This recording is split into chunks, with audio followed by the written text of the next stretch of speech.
Hi friends, welcome to Nahash media. எல்லாருமே எப்படி இருக்கீங்க? பதிலுக்கு நீங்கள் எப்படி இருக்கீங்கன்னு நீங்கள் கண்டிப்பாக கேளுங்க.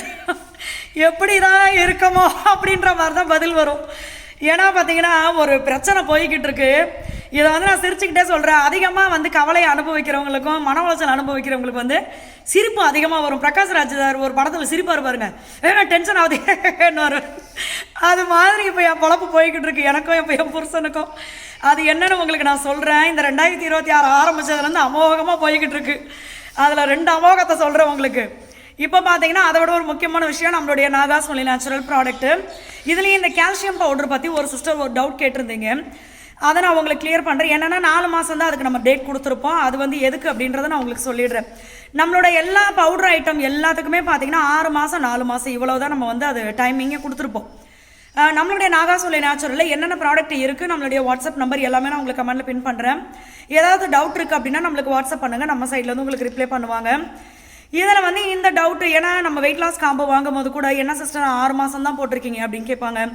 இது 4 மாதம் தான் இருக்குது அப்படின்னு இல்லை. அந்த வெயிட் லாஸ் காம்போ 6 மாதம் டைம் போட்டிருக்கோம்ல, ஆனால் வாங்கினா உங்களுக்கு அது பார்த்தீங்கன்னாக்கா 24 days. ஆமாம், அது 6 மாதம் நம்ம டைமிங் போட்டிருப்போம். அதோடைய குவான்டிட்டி பார்த்தீங்கன்னா 24 நாள் நம்ம 3 வேளை யூஸ் பண்ணலாம். ஆமாம், அந்த மாதிரி இருக்கும். இப்போ இதெல்லாம் எதுக்கு அப்படின்றத நான் சொல்லிடுறேன். இது வரைக்கும் இதை பற்றி நான் சொன்னது கிடையாது. என்னென்னு பார்த்தீங்கன்னா, இப்போ நம்ம எதுவுமே கடையில் இதெல்லாம் வாங்கும்போது பார்த்தீங்கன்னா 1 year 2 years இந்த மாதிரிலாம் இருக்கும். பட் நம்ம பார்த்தீங்கன்னா இப்போ கால்சியம் பவுடர் அப்படின்னா அதுக்கு 4 மாதம் தான்.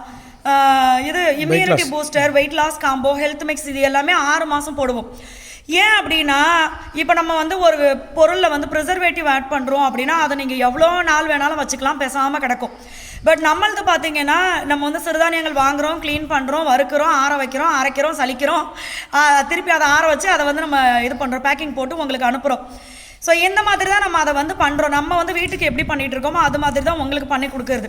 அதனால தான் அந்த குறிப்பிட்ட டைமிங் மட்டும் நம்ம போடுறது 4 மாதத்துக்குள்ளே யூஸ் பண்ணிவிடுங்க. ஏன்னா அதில் எந்த விதமான கெமிக்கலோ ப்ரிசர்வேட்டிவோ இல்லை ஃபுட் கலரோ இல்லை டேஸ்ட்டுக்கு ஏதாவது நம்ம ஆட் பண்ணுறதோ வாசனைக்கு ஃப்ரேக்ரன்ஸ் போடுறதோ இந்த மாதிரி எதுவுமே கிடையாது. வீட்டில் நான் குழந்தைங்களுக்கு எப்படி செய்கிறேனோ அதே மாதிரி தான் எல்லாருக்குமே.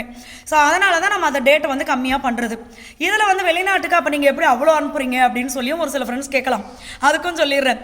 என்னென்னா நம்ம 4 மாதம் தான் சிஸ்டர் இதுக்கு டைம் அப்படின்னு சொல்லுவோம். பட் என்னென்னா நிறைய ஃப்ரெண்ட்ஸ் அதை வாங்கி இப்போ எங்களுக்கு கிளைமேட் நல்லா இருக்குது, அதனால் எங்களுக்கு அந்த வண்டு பிடிக்கிறது இந்த மாதிரி பிரச்சனையெல்லாம் வராது, அது பாட்டுக்கு நல்லா இருக்கும். அதே மாதிரி சில ஃப்ரெண்ட்ஸ் எல்லாம் என்ன பண்ணுவாங்கன்னா, ஒரு பேக்கெட் தான் நான் வெளியில் வச்சு யூஸ் பண்ணுறேன், மற்ற எல்லாத்தையுமே நான் ஃப்ரிட்ஜில் தான் சிஸ்டர் வச்சுருக்கேன், எனக்கு ப்ராடக்ட் நல்லா இருக்குது, நான் அதை வாங்கி நான் பவுடர் பேக் இதில் டப்பாவில் கொட்டி வச்சுட்டு நான் ஃப்ரிட்ஜில் வச்சுட்டு கூட நான் 2 ஸ்பூன் எடுத்துக்குவேன் அப்படின்னு சொல்லுவாங்க. ஸோ இதை நிறைய ஃப்ரெண்ட்ஸ் மொத்தமாக பல்காக வாங்கி ஃப்ரிட்ஜில் வச்சு யூஸ் பண்ணிப்பாங்க. வெளியில் வைக்கிறது அப்படின்னா நம்ம இவ்வளோ தான் டைமிங் கொடுப்போம், அதுக்குள்ளே முடிச்சிருங்க அப்படின்னா. அதுவே பார்த்தீங்கன்னா நிறைய ஃப்ரெண்ட்ஸ் நீங்கள் 4 மாதம் டைம் போட்டிருக்கீங்க, எனக்கு அது சீக்கிரம் முடிச்சிருது, இன்னொரு பேக்கெட் கொடுங்க அப்படிம்பாங்க. அதனால் நம்மளை இந்த மாதிரி பண்ணுறதுனால தான் இந்த டேட்டெல்லாம் நம்ம அதிகமாக கொடுக்கறது கிடையாது. எல்லாமே உங்களுக்கு ரொம்ப பியூராக நம்ம பண்ணிகிட்ருக்கோம். அதே மாதிரி பார்த்திங்கன்னா நம்மளுடைய ஆயில் ஐட்டம்ஸ் அதுவும் அடுப்பில் வச்சு நம்ம காய்ச்ச மாட்டோம். இந்த சன்லைட்டில் அந்த சூரிய குடார உலர்த்தியில் இந்த மாதிரி வச்சு தான் நம்ம பண்ணுறது.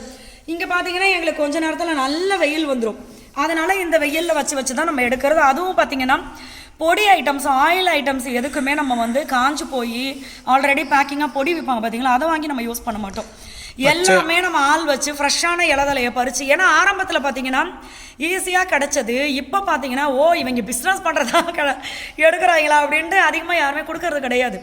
பட் நம்ம என்ன பண்ணுறோன்னா ஆள் வச்சு எங்களுக்கு இந்த இதெல்லாம் எடுத்து கொடுங்க அப்படின்னு சொல்லி நம்ம அவங்களுக்கு பே பண்ணிக்கிறோம். அந்த மாதிரி எல்லாமே ஃப்ரெஷ்ஷான பச்சையாக இருக்கிற இலதலையை வாங்கி அதை வாங்கி நம்ம கட் பண்ணி இதில் போட்டு அதை ப்ராசஸ் பண்ணி, அதாவது நம்ம வெயிலில் எவ்வளோ நாள் வைக்கணுமோ அந்த மாதிரி வச்சு எடுக்கிறது.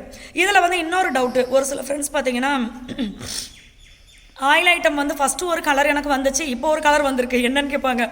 அது என்னன்னு பார்த்தீங்கன்னா இப்போ நம்ம 1000 லிட்டர் வரைக்கும் கூட நம்ம அந்த எண்ணெயை மொத்தமாக ஊற்றி டப்பாவாக வச்சுருப்போம். அந்த இதில் நம்ம ஆல்ரெடி காமிச்சிருப்போம் உங்களுக்கு. ஸ்டீல் பாத்திரம் தான் நம்ம யூஸ் பண்ணுறது, அலுமினியமும் நம்ம யூஸ் பண்ண மாட்டோம், அப்போ இரும்பு யூஸ் பண்ணுவோம். ஸோ இந்த மாதிரி நம்ம பெரிய பெரிய பாத்திரங்களில் வைக்கும்போது மேலாப்பில் இருக்கிற எண்ணெயை ஃபஸ்ட்டு எடுத்துருவோம். எடுத்ததுக்கு அப்புறமா பார்த்தீங்கன்னா அடியில் என்ன ஆகும்னா அந்த இலதலைகள் எல்லாமே அடியில் உட்காந்து என்னன்னா நம்ம ஃபில்டர் பண்ணுறோன்னா அதுக்கு முதல் நாள் வரைக்கும் எண்ணெயை நம்ம மிக்ஸ் பண்ணிக்கிட்டே இருப்போம். மிக்ஸ் அப்போ பண்ணி விட்டுட்டே இருப்போம். ஃபில்டர் பண்ண அன்றைக்கி அதை நம்ம மிக்ஸ் பண்ண மாட்டோம். ஏன்னா மிக்ஸ் பண்ணோம்னா ஃபில்டர் ஆகாது, போய் அடைச்சிக்கும். ஆமாம், இந்த இலைதலையெல்லாம் கொஞ்சம் பெருசு பெருசாக இருக்கும், பொடி கிடையாது. அதனால் இப்போ நம்மளோட எண்ணெயெல்லாம் நீங்கள் வாங்குறீங்கல்ல, அதில் யாராவது ஒரு இத்தினூண்டு எனக்கு பொடி கூட அதில் வரவே வராது. ஏன்னா நம்ம அதில் பொடி ஐட்டம்ஸ் எதுவுமே போடவே மாட்டோம், ஃப்ரெஷ்ஷான இலைதலையை போட்டு பண்ணுவோம். அதனால தான் அந்த ரிசல்ட் பார்த்தீங்கன்னா ரொம்ப சூப்பராக இருக்கும். நம்ம பிஸ்னஸ் ஆரம்பிச்சப்போ skin oil, hair oil, glow serum வாங்கின எல்லா ஃப்ரெண்ட்ஸும் பார்த்தீங்கன்னா இப்போ வரைக்கும் அதை வந்து கண்டினியூ பண்ணிட்டு இருக்காங்க. அப்போ பார்த்தீங்கன்னா அதோடைய ரிசல்ட் எதனால் அப்படின்னா இதுதான். அதே மாதிரி நம்மளுடைய ஆயில் பார்த்தீங்கன்னா இந்த கலர் வந்து ஃபஸ்ட்டு மேலே இருக்கிறத எடுப்போம், அதுக்கப்புறமா பார்த்தீங்கன்னா அடியில் ரொம்ப ஊறிக்கிட்டு இருக்கும், அந்த இலதலையெல்லாம் அடியில் தான் செட்டில் ஆகிருக்கும். அப்போ அதை எடுக்கும் போது அடுத்து இன்னொரு கலர் நம்மளுக்கு வரும். இப்போ என்னன்னா நம்ம மேலோட்டமாக வந்து எடுத்துட்டு அடியில் இருக்கிறத நம்ம அன்னைக்கெல்லாம் ஃபில்டர் பண்ண மாட்டாது, அப்படியே வச்சிருப்போம், மொத்தமாக பண்ணிக்கலாம் சொல்லி வச்சிருப்போம். நான் காட்டுறேன் பாருங்களேன், இங்கே வாங்களேன். இது பார்த்தீங்கன்னா நம்ம மேலாப்பில் எண்ணெய் எடுத்துட்டு அடியில் இருக்கிற எண்ணெய், இதில் எவ்வளோ இலை இருக்குது பார்த்தீங்களா, இங்கே பாருங்க, நிறைய இலை கிடக்கும், எண்ணெய் கம்மியாக இருக்குது, இலை அதிகமாக கிடக்கு. ஸோ இந்த மாதிரி இப்போ இந்த எண்ணெயை நான் மேலாப்பில் எடுத்த எண்ணெய் ஒரு கலரில் இருந்திருக்கும், இப்போ இதை நான் எடுக்கும் போது பார்த்தீங்கன்னா இன்னும் டார்க் கலரில் இருக்கும். அதாவது ஒவ்வொரு வாட்டியும் கலர் பார்த்தீங்கன்னா கொஞ்சம் நம்மளுக்கு மாறி மாறி வரும். அதே மாதிரி இலைதலையை போடுற அந்த இலையுடைய கன்சிஸ்டன்சி பொறுத்தும் அந்த மாதிரி மாறும் நம்மளுக்கு கலர். அந்த இலையுடைய தன்மையை பொறுத்தும் நம்மளுக்கு கலர் வந்து மாறும். ஸோ அதனால தான் ஒரு சில ஃப்ரெண்ட்ஸ் பார்த்தீங்கன்னா எங்கள்கிட்ட கேட்பாங்க கால் பண்ணி, சிஸ்டர் ஃபஸ்ட்டு வந்த கலர் வேறு மாதிரி இருந்துச்சு, இப்போ வந்த கலர் வேறு மாதிரி இருக்குது அப்படின்னு சொல்லிட்டு எல்லாருக்குமே நாங்கள் சொல்லுவோம். கலர் மாறினா ரொம்ப மாறாது, சின்ன ஒரு பாயிண்ட் மாதிரி லைட்டாக அப்படி இப்படின்னு நம்மளுக்கு கலர் வந்து மாறி இருக்கும். ஆனால் பார்த்தீங்கன்னா அதில் வந்து இந்த பவுடர் ஐட்டம்ஸ் இருக்கிறது இந்த மாதிரி எதுவும் இருக்காது, அழகாக தெளிவாக இருக்கும்.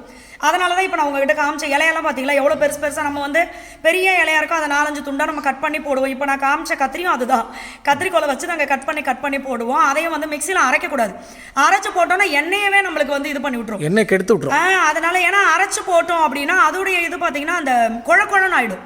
அதனால தான் நம்ம வந்து அதுக்கு ஏற்ற மாதிரி அந்த எண்ணெயை வந்து ப்ராசஸ் பண்ணுறது. ஸோ இது மாதிரி தான் நம்மளுடைய எல்லா ஐட்டம்ஸும், இந்த க்ரீம் ஐட்டம்ஸ்லாம் பார்த்தீங்கன்னா அழகழகான கலர்லலாம் இருக்கும், ஆனால் அது எல்லாமே பார்த்தீங்கன்னா நம்மளுடைய இயற்கையான கலர் தான். ஸோ இது மாதிரி நம்ம பண்ணுறதுனால தான் அந்த டேட்டெல்லாம் நம்ம அதுக்கு ஏற்ற மாதிரி கொடுக்கறது. ஸோ வேறு ஏதாவது இயற்கையான கலர்னா எது கலர், இயற்கையான கலர் பொடி போடுறாங்கன்னு நினச்சிக்காதீங்க, அப்படியே கிடையாது. இப்போ நான் வந்து அந்த க்ரீமை எந்த ப்ராடக்ட் வச்சு செய்கிறனோ, எந்த பொருள் வச்சு செய்கிறனோ அதில் இருக்கிற கலர் தான் நம்மளுக்கு இதுக்கு கிடைக்கும். ஸோ அதுதான். ஸோ இந்த டவுட் தான் நான் கிளியர் பண்ணணும்னு நினச்சேன். இப்போ பார்த்தீங்கன்னா இந்த ஒரு பாட்டு வரும் பாருங்க, நான் என்ன கதையை சொல்ல வந்து நான் சொல்லிடுறேன். அதே மாதிரி நம்ம காண்டாக்ட் நம்பர் நான் கமெண்ட்டில் கொடுத்துருக்கேன், நீங்கள் எதனா டீட்டெயில் வேணும்னா நீங்கள் கால் பண்ணலாம், இல்லை மெசேஜ் பண்ணலாம், வாட்ஸ்அப் பண்ணுங்கள். இப்போ பார்த்தீங்கன்னா இந்த ஒரு பாட்டு வரல, ஏன் சோக கதையை கேளு தாய்க்குளமே அப்படின்னு சொல்லி, அந்த மாதிரி எந்த ஒரு விஷயத்தையும் சோகம் அப்படின்னு சொல்லிக்கக்கூடாது அப்படின்னு நான் நினைப்பேன். 2 பேரும் சேர்ந்து நானும் மகியும் சேர்ந்து எந்த அளவுக்கு முடியுமோ அந்த அளவுக்கு முட்டு கொடுத்து சமாளிப்போம் அப்படின்னு தோணும். என்னன்னு பார்த்தீங்கன்னா இந்த வருஷம் ஆரம்பிக்கும் போதே கரெக்டாக ஜனவரி 3ஆம் தேதியே பார்த்தீங்கன்னா பௌர்ணமிக்கு எங்கள் குலதெய்வம் கோயிலுக்கு போயிட்டு வரும்போது கீழே விழுந்து, இந்த நாய் குறுக்கால வந்து கீழே விழுந்து, அது பார்த்தீங்கன்னா இன்ன வரைக்குமே அவருடைய ஒரு இந்த ஆள்காட்டி விரல் வந்து பிரச்சனையில தான் இருக்குது, மடக்க முடியல. ஆள்காட்டி விரல் வந்து மடக்க முடியல. அதுக்கு வந்து என்னன்னா அவங்க ரொம்ப ரெஸ்ட் எடுக்க சொல்றாங்க, யாரை கேட்டாலுமே ரெஸ்ட் தேவை அப்படிங்கிறாங்க.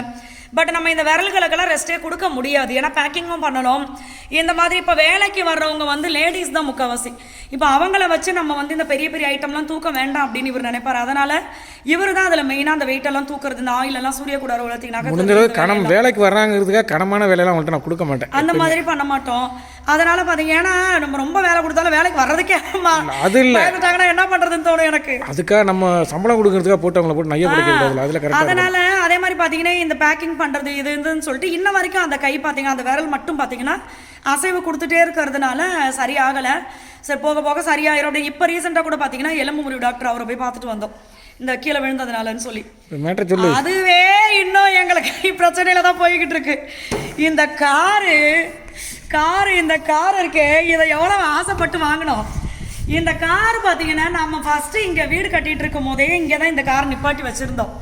ஆஃபீஸ்க்கு மட்டும் வந்துட்டு நாங்கள் அங்கே வாடகை வீட்டுக்கு போயிடுவோம், இங்கேயே தான் இந்த கார் நின்றுச்சு. அப்போ தான் எலி அதிகமாக வந்திருக்கணும், என்ன சொல்லலாம், அப்போ தான் கசன்னு அவ்வளோ பொருளாக கிடக்கும், கட்ட அது இதுன்னு. ஆனால் இது சமத்தான் இந்த காருக்குள்ளே ஒரு எலி கூட போகலை. ஆனால் இப்போ பார்த்தீங்கன்னா அதுதான் என்ன நேரம்னே தெரியலன்னு நினச்சேன் நான். இப்போ ஒரு 1.5 மாதம் 2 மாதமாக பார்த்தீங்கன்னா அதான் இந்த வருஷம் ஆரம்பிச்சதுலேருந்து இந்த எலி தொல்லை உண்மையாகவே சொல்கிறேன். எனக்கு அழுக வந்துச்சு, யார்கிட்டையாவது நான் நேரில் பேசணும்னு வச்சுக்கோங்களேன், எனக்கு அழுக வந்துடும். அந்த அளவுக்கு குமுறல்கள் இருக்குது. ஏன்னா அவ்வளோ செலவு இந்த காருக்கு. நான் சில நேரம்லாம் நினைப்பேன் பழைய காலத்துக்கு மாதிரியே சைக்கிளையும் நடந்து போயிட்டு வந்துடலாம் போல இருக்கு இதெல்லாம் வச்சு மேய்க்கிறதுக்குன்னு சொல்லி. உள்ளே பார்த்தீங்கன்னா ஃபஸ்ட்டு வந்து இந்த கேமரா ஒயரை கட் பண்ணிடுச்சு, பேக் கேமரா ஒயரை வந்து கட் பண்ணிடுச்சு. அப்புறம் நிறைய பிரச்சனைகள் இருந்துச்சு இந்த காருக்குள்ளே. இந்த எலினால ஒயர்லாம் கட்டாயி அது இதுன்னு இருந்துச்சு. எல்லாத்தையும் கொண்டு போய் பார்த்தீங்கன்னா எப்போவுமே அந்த வருஷம் சர்வீஸ் விடுறது வந்து தஞ்சாவூரில் தான் நாங்கள் விடுவோம். அங்கேயே பார்த்தீங்கன்னா ஒரு பெரிய அமௌண்ட் கொடுத்து இதெல்லாம் சரி பண்ணிட்டு வந்தோம். அப்போ அவங்க என்ன சொன்னாங்கன்னா, இந்த கேமராவுக்கு போகிற ஒரு ஒயர் எங்களுக்கு கிடைக்கல, அதனால் ஒருவேளை நம்ம கேமராவே மாற்ற சொல்லுவோம்னு நினச்சாங்களா இல்லை ஒயர் தான் இல்லையா, எனக்கு அதெல்லாம் எனக்கு தெரியலை. இருந்தாலும் எங்களுக்கு வந்து நான் இப்போதைக்கு கேமராலாம் மாற்ற முடியாதுங்க எங்களுக்கு அப்படின்னு சொல்லிட்டு நான் கொண்டு வந்துட்டு பார்த்தீங்கன்னா இங்கே இருக்கிற வந்துட்டு ஒரு 2-3 நாள் இவர் பார்த்தீங்கன்னா இந்த பேக் டிக்கியை திறந்து எடுக்கிறதுக்கு திறந்தாரு பார்த்துங்க, எலி ஜம்ப் ஆகி ஓடி இருக்கு. அவங்க சர்வீஸ் விட்ட இடத்துல என்ன சொன்னாங்கன்னா, உள்ள ஒரு ஜெல்லு மாதிரி வச்சிருக்கோம், எலி இனிமேல் வராது போங்கன்னு அமுச்சு விட்டாங்க. அதுக்கு ஒரு பெரிய அமௌண்ட் வாங்கிட்டாங்க. அதுக்கப்புறம் பார்த்தீங்கன்னா உள்ளேருந்து எலி ஜம்ப் ஆகி போயிருக்கு. இவர் இதுவாயிட்டாரு, எலி உள்ளேருந்து இப்போ தானே அவ்வளோ செலவு பண்ணேன்னு சொல்லி இப்பயே எடுத்து பார்த்தீங்கன்னா இங்கே பட்டுக்கோட்டையில் ஒரு கடை எடுத்துகிட்டு போயிட்டு இருக்கோம். எனக்குன்னா திக்குன்னு இருக்கு. இந்த எலி காரை விட்டு இறங்கவும் இல்லை, அது பாட்டுக்கு டபக்குன்னு என் மேலே வந்து குதிச்சிட போதும். உண்மையாக பயமாக இருக்குது. ஏன்னா இவர் சொல்லுவார் எலி கடிச்சிச்சுன்னா அது இதுன்னெலாம் என்னை பயமுறுத்துவார். அதுக்கப்புறம் பார்த்தீங்கன்னா இங்கே கொண்டு போய் அந்த தம்பி என்ன பண்ணாங்கன்னா, முக்கியமாக இதில் ஒரு ஓட்டை இருக்குது, அந்த ஓட்டை வழியாக தான் எலி போயிட்டு வருது, அந்த ஏசி விண்ட் வழியா. அதனால் அதை வந்து இது நெட்டு வச்சு அடைச்சிடலாம் அப்படின்னு சொல்லிட்டு அதை அடைச்சிட்டு இந்த கேமரா ஒயரையும் சரி பண்ணிவிட்டு அப்போ ஒரு செலவாச்சு. ஓகே அப்பா அப்படின்னு வந்தோம். எலி அப்பாவா இறி உனக்கு வைக்கிற அப்பா அப்படின்னு சொல்லி இந்த அதுக்கப்புறம் பார்த்தீங்கன்னா ஒரு 4-5 நாள் கழிச்சு திறந்து பார்த்தா இந்த எலி சேட்டையை நான் ஒன்றா உங்களுக்கு காட்டுறேன் பாருங்க. மன உளைச்சலாக இருக்குது எனக்கு. இந்த எலிக்கு வந்து இப்போ ஒரு விஷயம் ஒருத்தவங்க சொன்னாங்க, அதைத்தான் நான் பண்ண போகிறேன். எலி பண்ண ஃபஸ்ட்டு கடி தான். இங்கே பார்த்தீங்களா சொரியா ஆக்கி வச்சிருக்கா. அங்கே பாருங்க சீட் பெல்ட்டு பார்த்தீங்களா எந்த அளவுக்கு தூவி வச்சிருக்கு. இதே மாதிரி பார்த்தீங்கன்னா அங்கே அதுவா அடுத்தது பார்த்தீங்கன்னா பேக் இங்கே நான் சீட் பெல்ட் போடுற இடம், மகி சீட் பெல்ட் போடுற இடம். அதுக்கப்புறமா இங்கே இந்த இடம் இந்த தெரியுதா கரண்டி இருக்கு, அதுலேயும் கரண்டி வச்சிருக்கு. இப்போ பின்னாடி சீட் போடலாமாங்க. அடுத்து பார்த்தீங்கன்னா இந்த இடம் இப்போ இதை அமுக்குனா தானே காரு கண்ணாடி ஏற்றி இறக்குறது, இதை கடிச்சு வச்சிருக்கு. அடுத்தது பார்த்தீங்கன்னா சீட் பெல்ட் இங்கே பாருங்க. அஜோ சிவா இங்கே பாருங்க என்ன வேலை பண்ணியிருக்கு பாருங்க. இங்கே பாருங்க எல்லாத்தையுமே போட்டு கடிச்சு வச்சிருக்கு. இதே மாதிரி இங்கே இதே மாதிரி தான் மனுஷன் வந்து ஒவ்வொரு இடத்தையும் கடிச்சு வச்சிருக்கான். அதே மாதிரி காரில் இருக்கிற எல்லா பெல்ட்டு அதை பாரு அங்கே பாரு சொல்லலாம் அது இப்படி ஓகேவா. அடுத்து பாருங்க ஓட்டை போட்டிருக்கா, எலி ஓட்டை இங்கே ஓட்டை போட்டிருக்குதுங்களா. அடுத்து பார்த்தீங்கன்னா இந்த மாதிரி ஸ்ப்ரேலாம் வாங்கி வச்சிருக்கோம். அதை விட இந்த பாரு அங்கே பாருங்க அது இங்கே அதே மாதிரி இன்னும் நிறைய இடத்துல வேலை பண்ணி வச்சிருக்கு. இங்கே பாருங்க இந்த கரண்டி இருக்கா, இங்கே அதே மாதிரி கீழே இது கீழே. இப்போ நேற்று திருப்பி எலி எங்கே மாட்டுச்சுன்னா அந்த கடிச்சிட்டு இருக்குல்ல, இது ரொம்ப ஸ்ட்ராங்கான ஐட்டு தான் கடிச்சு தின்னுருது எலி. பயங்கரமான எலியாக இருக்கும் போல இருக்குது. இந்த அடுத்து காட்டுற மாதிரி இங்கே பாருங்கள், இன்னும் ஒரு முக்கியமான இடத்த காட்டுறாங்க. கார் டயர் பக்கத்தில் தெரியுதா, இவ்வளோ பெரிய பாடியவே கடிச்சு தின்னு இருக்குது, படித்து ஓட்ட போட்டிருக்கா. அடுத்து வாங்க இந்த பக்கம் தெரியுதா ஓட்டை, அதான் சமமாக பார்த்து வச்சிருக்கேன். அந்த பக்கம் இந்த பக்கம் கடிச்சிருது. எவ்வளோ இதாக இருந்தாலும் ரிஸ்க்காக இருந்தாலும் அது கடிச்சு சாப்பிட்டு உள்ளே போயிடுது எலி. இதை பார்த்தீங்கன்னா நாங்கள் சிரிச்சுக்கிட்டு இருக்கோம். ஆனால் எனக்கு என்னென்னா நேற்று நைட்டு கூட நாங்கள் பாட்டு கிளாஸ் போயிட்டு வந்தோம். நேற்று நைட்டு வந்த உடனே இந்த காரை பார்க்குறதே எங்களுக்கு பொழப்பாகவே இருக்குது. இவர் இப்படி எட்டி பார்த்தாரு பாருங்க, உடனே எலி இருக்கு அபின்னு சொல்லிட்டு உடனே பார்த்தீங்கன்னா பின்னாடி இருக்கிற கார் சீட்டையே கழட்டிட்டாரு. எல்லாத்தையும் சீட்டை கழட்டினதுக்கு அப்புறம் தான் தெரியுது அந்த சீட்டுக்கு கீழே பார்த்தீங்கன்னா ஊறுபட்ட குப்பை, அரிசி, அது இது அள்ளி கொண்டு என்னென்னமோ போட்டு வச்சிருக்குது. எனக்குன்னா இதை வந்து என்னால் ஒவ்வொன்றும் இந்த காருக்காக நம்ம அடுத்தடுத்து செலவு பண்ணிக்கிட்டே இருக்கோமே அப்படின்னு சொல்லிட்டு பார்த்தீங்கன்னா ரொம்ப மன உளைச்சலாக இருக்குது. ஆனால் ஒன்று மட்டும் என்ன நினச்சிக்கிட்டேன், சரி ஓகே இதை சமாளிக்கிறதுக்கான தெம்ப கடவுள் கொடுத்துருக்காருல்ல நம்மளுக்கு, அதனால் எல்லாம் சரியாக போயிடும். ஏன்னா இப்போ போய் கேட்டது காருக்கு கீழே சேஸில் வந்து ஃபுல்லாக வந்து நெட் அடிக்கிறது ராட் மேஸ் அப்படின்னு சொல்லி பண்ணணும். அது பார்த்தீங்கன்னா ஒருத்தவங்க கிட்ட கேட்டோம், நம்ம தஞ்சாவூரில் தான் இருக்காங்க, 6500 கேட்குறாங்க, 5 மணி நேரம் உண்டாங்க அப்படின்னு சொன்னாங்க. இது என்னடா இது, இந்த வேலைக்கு திருப்பி ஒரு 7000 ரூபாய் வரைக்கும் இப்போ போய் வர பெட்ரோல் இதெல்லாம் பாருங்க, அப்போ 7 ரூபாய் 7500 ஆகிடும் இதுக்கும். இது என்னடா இது பெரிய தொந்தரவாக இருக்கேன்னு. ஏன்னா பார்த்தீங்கன்னா நான் இப்போ ஏன் இப்படி நம்புறேன்னா, எதனா ஒரு பிரச்சனை வரும்போது இப்போல்லாம் என் மைண்டு என்ன தெரியுமா சொல்லுது, இந்த பிரச்சனை வருதா அப்போ இதுக்கப்புறம் நம்மளுக்கு ஏதோ பெரிய நல்லது நடக்க போகுது, அதுக்காக தான் பல சோதனைகளை கடவுள் கொடுக்குறாரு போல அப்படின்னு நினச்சிக்கிறது. ஏன்னு பார்த்தீங்கன்னா சென்னையிலேருந்து இந்த ஊருக்கு நாங்கள் வந்து செட்டில் ஆகிறதுக்கு முன்னாடி சென்னையில் நாங்கள் பட்ட பாடு இருக்குது. என்ன சொல்லலாம், கதவை திறந்த உடனே பார்த்தீங்கன்னா என்னுடைய தையல் machine, water filter, AC, washing machine, fridge எல்லாமே ரிப்பரு, எல்லாத்துக்கும் லைனாக செலவு பண்ணிட்டு வரோம். இது முடிச்சா அது முடிச்சா அது, இந்த மாதிரி எல்லாத்துக்குமே செலவு பண்ணிகிட்டே வந்தோம். அதுக்கப்புறம் பார்த்தீங்கன்னா கடவுள் ஏதோ ஒரு விஷயத்த நல்லதை நம்மளுக்கு கொடுத்தாரு. அதனால இப்பெல்லாம் வந்து பாசிட்டிவா இங்கிட்டு வாங்க, அம்மா ஏதோ பறிச்சு கொண்டு வந்திருக்காங்க. அதனால எடுத்துவாங்கம்மா அதை. ஏமா இப்படி வாங்கம்மா, எங்கம்மா அப்படி சுற்றிட்டு இருக்கீங்க? அவங்க எப்படியாவது வரட்டும். இப்போ என்னென்ன ரேட் மேட்ச் போட்டாலும் அது வந்து பிரச்சனை ஆகும் அப்படின்ட்டாங்க. என் ஃப்ரெண்டு ஒருத்தர் வந்து பென்ஸ் கார் வச்சுருக்காப்புல, அவர் ஒரு ஐடியா கொடுத்துருக்காப்புல. அவருடைய காரில் வந்து எலி போகாமல் இருக்கு என்ன பண்ணியிருக்காருன்னா, காருடைய பின்னாடி கேப்பு, அந்த கேப்புலேயே தான் எலி போகுதான். சூரப்பழம் இருக்குல்ல, சூரப்பழத்தோடைய அந்த முள்ளு குச்சை வெட்டி உள்ளே ஃபிக்ஸ் பண்ணி வச்சுருக்காங்க. அதுலேருந்து எலி போகவே இல்லை. ரொம்ப சிம்பிள், செலவே இல்லை. இது என்னம்மா அது? நொச்சி இலை. எதுக்குமா அது? நொச்சி இலை, முருங்கைப்பட்டை, பூண்டு 3ஐயும் நச்சு அப்படியே தெளிக்க சொல்லியிருக்காரு. காருக்கு வெளியில, காருக்குள்ளே மனுஷன் உட்கார முடியாது. காருக்குள்ள தெளிச்சா கூட எனக்கு பிரச்சனை இல்லை. இதெல்லாம் மருத்துவம் தானே, நம்ம அதை சுவாசிச்சோன்னா நல்லதுதான். ஆனால் இந்த எலி தொல்லை வந்து இல்லாமல் போயிடுச்சுன்னா நல்லா இருக்கும் அப்படின்ற மாதிரி. ஏன்னா பார்த்தீங்கன்னா இப்போ திருப்பி இதை கொண்டுட்டு எதனா ஒரு வேலை பார்த்து தான் ஆகணும். எனக்கு இப்போ என்ன எனக்கு மனசு கஷ்டம்னா, இந்த உள்ளே போயிட்டு வெளியில் கிடச்சா கூட எனக்கு தெரியாது. இவனுக்கு என்னன்னா வெளியில் கார் அழகாக இருக்கணும் இவனோட, எனக்கு என்னன்னா நம்ம உள்ளே தான் உட்காரோம், உள்ளே எனக்கு நீட்டாக இருக்கணும். அப்படி இல்லை, கார் உள்ளே நீட்டாக இருக்கு. நம்ம கார் புது கார் வாங்கலாம்னு அப்படின்னு பிளான் பண்ணும்போது அப்டேட் பண்ணாத காரணமே அதுதான், எலினால தான். பார்த்தீங்கன்னா நான் இப்போ இன்னொரு கார் எதனா வாங்கி நிப்பாட்டணும்னு வச்சுக்கோங்க, எலிக்கு நல்லா தொக்கா போயிடும். புதுசாக வந்திருக்கு, புது வரவு ஏற்கனவே எல்லான்ட்டு.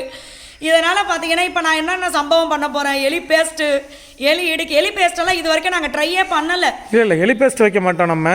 என் ஃப்ரெண்டு சொன்ன மாதிரி இங்கே பக்கத்தில் சூரப்பழ செடி இருக்கு. பேஸ்ட் ஐட்டம்ஸ் எல்லாம் வேண்டாம் அப்படின்னு நினைக்கிறேன். நிறைய காரணங்கள். அந்த முள்ளை கட் பண்ணி அழகாக பின்னாடி வச்சுட்டோம்னா அந்த கேப்பில் நமக்கு வண்டி இருக்கிறது வெளியில் தெரியாது.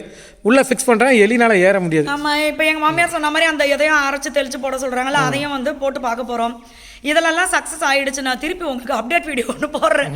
ஏன்னா யூடியூப்ல இதை பற்றி நம்ம ஏதாவது சந்தேகமாக தேடணும்னு செலவு நிறைய வைக்கிற வீடியோ தான் போடுறாங்க. அது ஒன்று இருக்கு. செலவு எங்கள்கிட்ட இந்த கேஜெட் இருக்கு, வாங்கி வைங்க, இது 5000 ரூபாய். ரீசெண்டாக ஒரு இது சவுண்டு வருமா, எவ்வளோன்னு கேட்டால் 3700 நாங்கள் பாருங்க. இதுக்கு எக்ஸ்ட்ரா கொஞ்சம் காசை போட்டு நெட்டே நான் போட்டு போயிருவேன். 3000 ரூபா கொடுத்து நைட் உட்காந்து நானே கத்திட்டு கிடப்பேன். அதான் சொல்கிறேன், ஃபோன் ஒன்று உள்ளே வச்சுட்டு 1 மணி நேரத்துக்கு ஒரு நம்மளே ஃபோன் அடிச்சுக்க வேண்டியதுதான் மாற்றி மாற்றி. 1000 ரூபாய்க்கு கேமரா இருக்கு, உள்ள கேமரா வாங்கி செட் பண்ணி வச்சுட்டேன்னு வச்சு காருக்குள்ள. எலி வந்துச்சுன்னா தெரியும், கேன் சவுண்ட் வந்துடும் அதுலேயே. அதனால பார்த்தீங்கன்னா இதெல்லாம் பெரிய மன உளைச்சல் இருக்குது. நம்மளை விட பயங்கரமாக மன உளைச்சல் நிறைய பேர் இருக்காங்க. இந்த யூடியூப் வீடியோ எடுத்தோம்னா கீழே கமெண்ட் செக்ஷனில் கதறி வச்சுருக்காங்க, என் வீட்டுக்காரர் எப்படி பண்ணிச்சு, என் வீட்டுக்காரர் கிடையாது, வீட்டுடைய காரை அந்த மாதிரி போய்கிட்டு இருக்கு. ஸோ உங்களுக்கெல்லாம் இந்த 2026 எப்படி ஆரம்பிச்சது? எல்லாருக்கும் ஆளுக்கு ஒரு விதமாக ஆரம்பிச்சிருக்கு. நான் மகி கிட்ட சொன்னேன், டே என்னடா இவ்வளோ செலவு வைக்கிது, உடம்புலையும் பார்த்தீங்கன்னா எதனா ஒன்று பண்ணிட்டு கிடக்குது. ஸோ இதெல்லாம் சீக்கிரம் சரியாகணும் அப்படின்னு பார்க்குறேன். நீங்கள் எங்களுக்காக வேண்டிக்கங்க, எல்லாரும் நல்லா இருக்கணும், நம்மளும் நல்லா இருக்கணும், அவ்வளோதான். ஸோ இந்த காரை சரி பண்ணிட்டு என்ன பண்ணுறலாம்டா, அதுக்கப்புறம் எதனா எலி வரலன்னா நான் உங்களுக்கு சொல்கிறேன். சூரப்பழம் முள்ள வைப்போம், நீங்களும் அதே மாதிரி ஃபாலோ பண்ணுங்க. அது வைக்கும் போது நான் எப்படி வைக்கிறாருன்னு காட்டுறேன். ஏன்னா எனக்குமே அது ஐடியா இல்லை. இவர் தான் உங்கள் ஃப்ரெண்ட் வெட்டுறதுக்காக எட்டி போகணும், போய் வெட்டிட்டு வரோம். ஆமாம், அதை வைக்கும் போது நான் உங்களுக்கு காட்டுறேன். ஸோ எல்லா ஃப்ரெண்ட்ஸ்க்குமே ரொம்ப ரொம்ப நன்றி. பாய் பாய்.